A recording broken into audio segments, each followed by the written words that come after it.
and then I'm going to bed because right now it's 11 o'clock at night and my 3-year-old is still up, so she needs to go to bed. Today we're going to read Rumpelstiltskin. This is one that I'm familiar with. I wasn't really familiar with the magic fish, but I have some ideas about Rumpelstiltskin. I love going to school. Rumpelstiltskin. Once upon a time, there was a poor miller who had a beautiful daughter. So a miller is someone who runs a mill, a sugar mill, a salt mill. They grind down everything to make it soft and using in food, fine, sand. So he had a very beautiful daughter. But millers don't make much money. They're somewhat poor. On his way to town one day, the miller encountered the king. Wanting to impress him, the miller said, "I have a daughter who knows the art of spinning straw into gold." Now the king had a passion for gold, and such an art intrigued him. So he ordered the miller to send his daughter to the castle straight away. When the girl was brought before him, the king led her to a room that was filled with straw. He gave her spools and a spinning wheel and said, "You may spin all night, but if you have not spun this straw into gold by the morning, you will have to die." With that, he locked the door, and the girl was left inside. Not very kind. I'll put this right on the counter. Okay. There sat the poor miller's daughter without the slightest idea of how to spin straw into gold. For the life of her, she did not know what to do. I'm going to get you a wipe. Okay. Hold on in the middle of a book. Just give me a second. Dad, where did you go? I can wipe it standing now. It's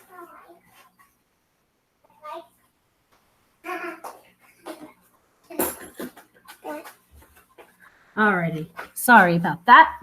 We had a marker accident. So she had no idea what she was doing. Her father lied. Suddenly, the door sprang open and a tiny man stepped in.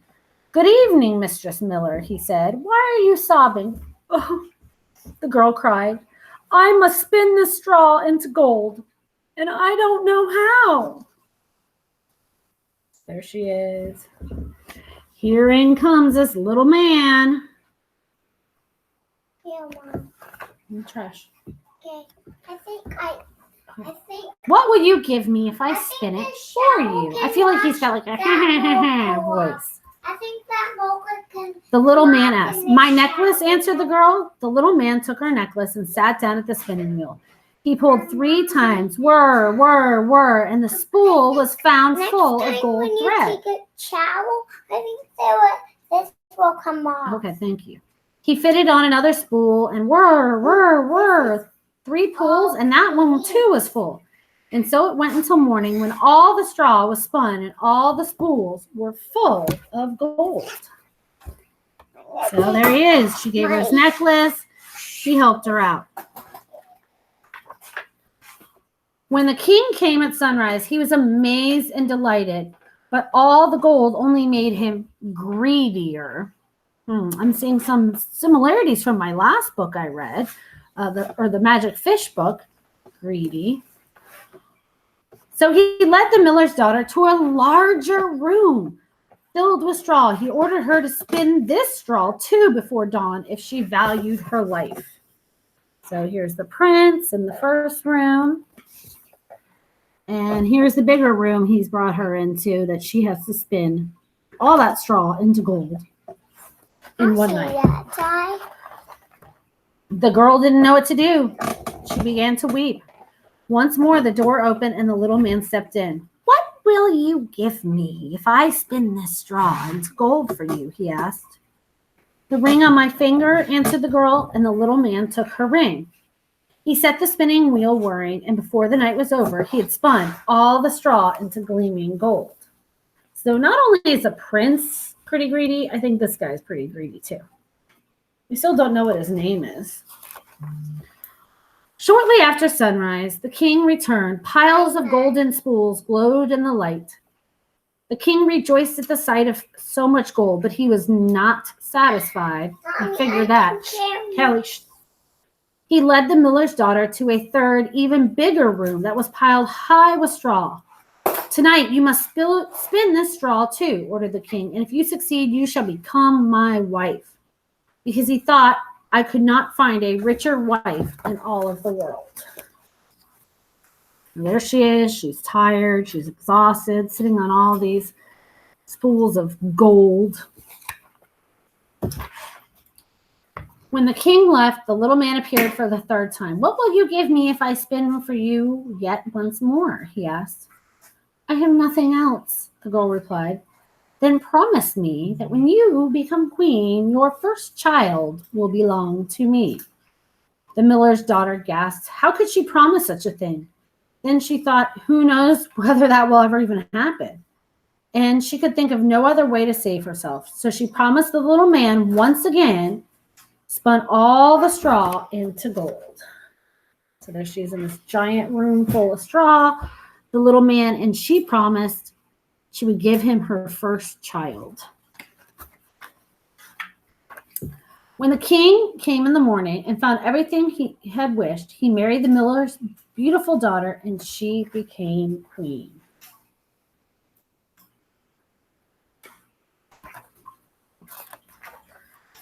A year passed, and the queen brought a handsome baby boy into the world. She gave scarcely a thought to the little man, but one day he appeared in her room. Now give me what you promised me, he demanded. The queen pleaded with this little man. He could take all the royal treasure if he would only let her keep her child. But her pleading was in vain. She began to weep so piteously. At last the little man was moved. I'll give you 3 days, and if by the end of that time you know my name, you can keep your child. Because remember, he'd never even told her his name.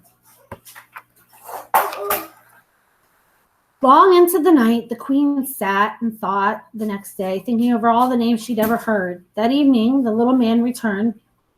Beginning with Caspar, Melicor, Balthazar, the queen recited every name she knew, one after another. But a no to each one, the little man replied, That's not my name.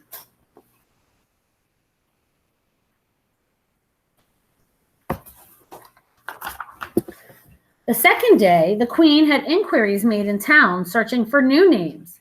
And when the little man came that evening, she posed the strangest and most unusual ones to him. She tried beast of ribs and Lego ram and string of bones, but he would only reply, That's not my name. So she's got one more chance. Now the queen grew truly frightened, and she sent her most faithful servant into the woods to look for the little man. The servant searched through the thickets and over clearings deep into the forest. At last, near the top of a high hill, she spied him. So they're searching through the deep forests. Can't really see really well because it's dark. Oh, they see him.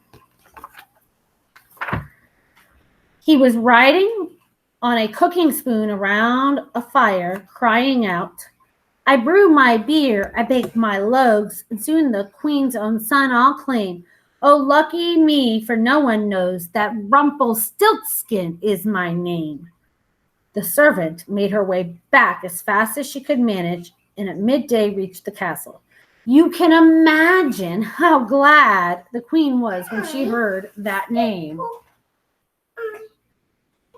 I mean, she had to do a little spy work, maybe a little sneaky, but hey.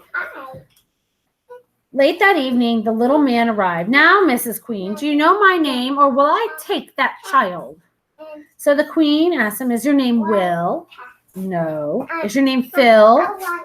No. In that case, is your name Rumpelstiltskin? The devil told you that. The devil told you that, shrieked Rumpelstiltskin, and in a fury, he jumped on his cooking spoon and flew out the window.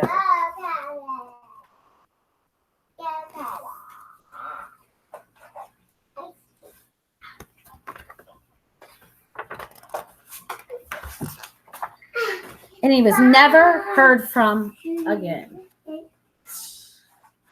So again, in this story, there was two kind of greedy people. We didn't really find out about the prince because he was pretty greedy about the gold, but she got to marry the prince and get out of being poor.